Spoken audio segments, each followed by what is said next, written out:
Comme prévu dans l'ordre du jour des travaux pour la période d'avril à juin 2020, adopté à l'unanimité lundi dernier, le Sénat a entamé ce jeudi la série des séances d'information ministérielle avec le ministre de l'Économie et des Finances. Aoussou Jano, le président de l'institution, a invité les populations ivoiriennes au respect des mesures barrières contre le Covid-19, mais aussi à la solidarité. Je voudrais inviter les populations à la mobilisation et surtout à la discipline. Dans un contexte où le directeur général de l'Organisation mondiale de la santé appelle l'Afrique à se préparer au pire, chacun doit jouer sa partition pour déjouer ces pronostics pessimistes et alarmistes dans notre pays.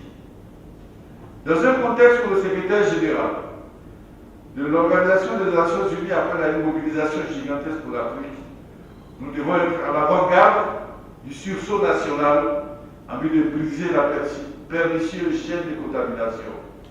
Qu'il s'agisse d'appui en numéraire ou en nature ou encore des prestations diverses fournies dans le cadre de l'information et de la sensibilisation pour le nouveau coronavirus, aucune contribution ne sera minime, aucune autre ne sera de trop. Chacune vaudra son pesant d'or.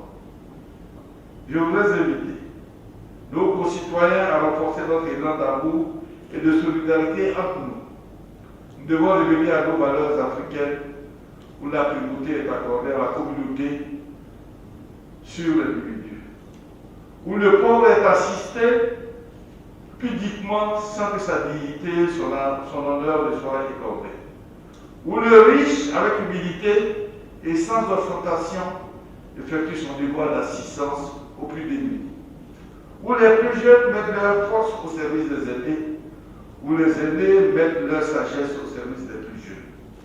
Nous devons retenir l'amour, la solidarité et le partage comme des valeurs fondamentales qui doivent gouverner nos rapports. Puis, il a salué les efforts du gouvernement à travers ce plan économique pour faire face à la difficile situation vécue. Je voudrais féliciter l'exécutif ivoirien, avec à sa tête son Excellence Monsieur le Président de la République et son Premier ministre, pour toutes les mesures importantes et nécessaires prises afin de faire face à cette crise. Le Sénat salue la proactivité du gouvernement ayant conduit à l'élaboration de ce plan de soutien économique et social et humanitaire d'un montant de plus de 1700 milliards de francs CFA, destiné à soutenir le secteur privé, les petites et moyennes entreprises, le secteur informel, ainsi que les couches sociales les plus défavorisées de notre pays. Je voudrais également exprimer mes encouragements au Premier ministre, chef du gouvernement, et à travers lui, tous les membres du gouvernement. Ce plan, selon le ministre Adama Coulibaly, l'exposant du jour, prend en compte plusieurs volets. Premièrement, nous allons évoquer l'impact économique de la crise du Covid-19. Et deuxièmement, les mesures spécifiques contenues dans le plan de soutien.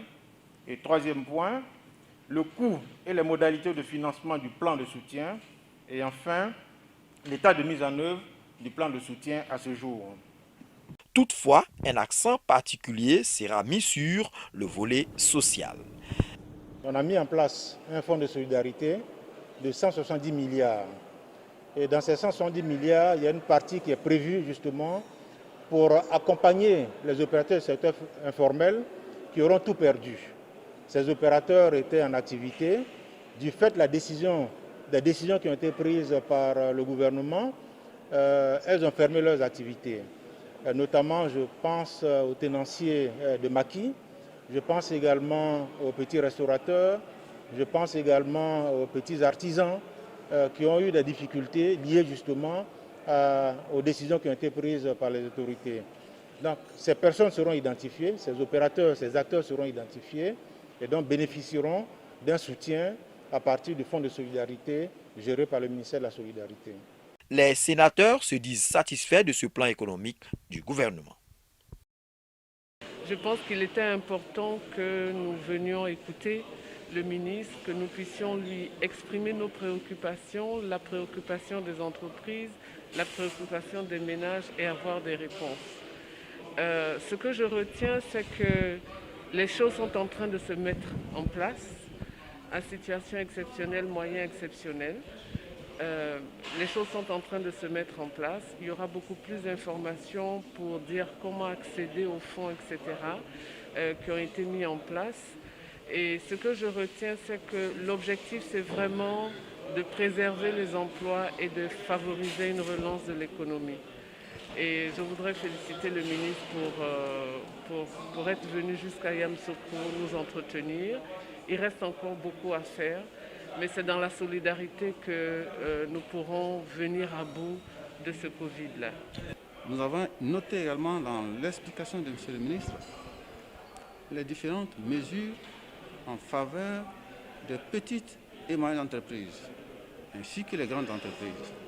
Nous avons noté et fait des propositions afin que les modalités de distribution puissent impacter effectivement le souhait de tous de voir l'État sortir avec le moindre de dégâts possible de cette pandémie. Voici autant de questions. Donc nous sortons à la fois édifiés, rassurés, mais nous avons noté également quelques dispositions complémentaires à prendre et que nous avons suggérées à monsieur le ministre. En dépit du Covid-19, le Sénat ivoirien est au travail pour le bonheur de sa population.